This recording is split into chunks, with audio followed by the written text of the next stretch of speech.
Saat kita jauh, kita jadi tahu yang mana teman dan yang mana sahabat.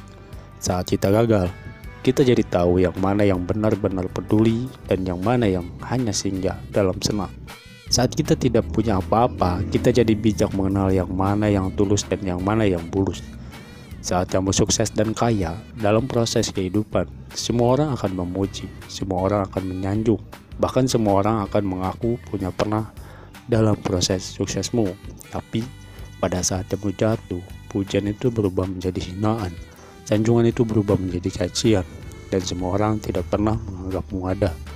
Percayalah, saat gagal, semuanya menjadi gelap, dan kamu seperti ilalang kering di padang tandus. Tapi pada saat gagal itulah, Tuhan akan menunjukkan siapa yang setia dan siapa yang pengkhianat. Kawan, saat-saat gagal itulah pilihan kita hanya ada dua: meratapi kegagalan dan membiarkan semuanya menjadi kalah, atau kamu bangkit, kamu jadikan kegagalan itu sebagai acuan bagimu untuk bangkit dan terus bangkit. Menangislah sekeras mungkin, berteriaklah selantang mungkin. Tidak apa-apa, tidak ada manusia hebat di dunia ini yang tidak pernah menangis dan berteriak karena gagal. Menangis dan berteriak saat gagal bukan karena kita lemah, tapi kita hanyalah manusia biasa.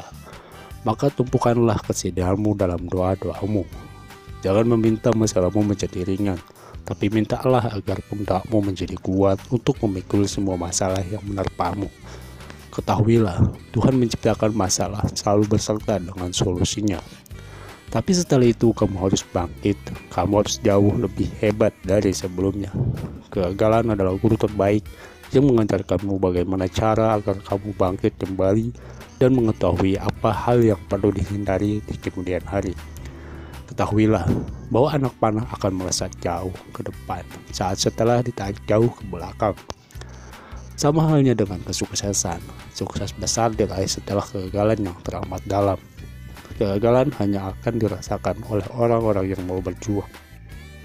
Kegagalan tidak akan menjadi pada orang-orang malas yang mengabadikan hidupnya hanya sebagai penalu kehidupan.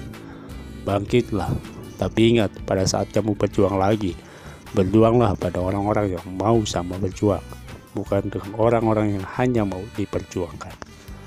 Saatnya merubah hinaan menjadi pujian, saatnya merubah cacian menjadi tepuk tangan, saatnya mengembalikan apa yang sudah hilang. Insya Allah, kamu pasti bisa. Saat sukses itu datang, datangi semua orang yang pernah menghinamu saat kamu gagal, datangi semua orang yang meninggalkanmu saat kamu terpuruk. Katakan pada mereka, terima kasih kawan, karena dulu kau pernah menghinaku. Setelah itu, pergilah, doakan mereka, karena sesungguhnya nikmat terbesar dalam hidup adalah saat mendoakan orang yang membenci dan menghinamu.